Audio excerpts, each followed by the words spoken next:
ఏం చెప్పానమ్మా? ప్రభు బలలో అర్హత కలిగిన వాళ్ళే కూర్చోండి, అర్హత లేకపోతే కూర్చోబాకండి. పశ్చాత్తాపడి తీర్మానం చేసుకుంటే ఇక మీట ఆ పనులు చేయకుండా జాగ్రత్త పడండి అని చెప్పాను కదమ్మా.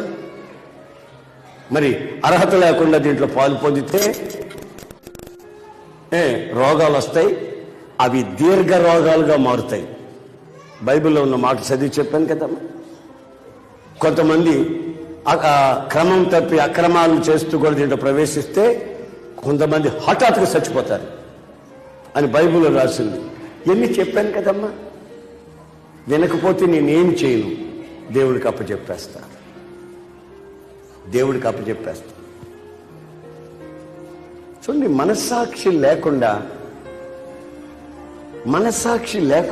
చచ్చిన మనస్సాక్షి, కుళ్ళిన మనస్సాక్షితో కొంతమంది ప్రవర్తించే ఆ ప్రవర్తన పరిశుద్ధాత్ముడు గుర్తించి ఈ రోజున ఈ హెచ్చరికను మీకు ఇస్తున్నాడు.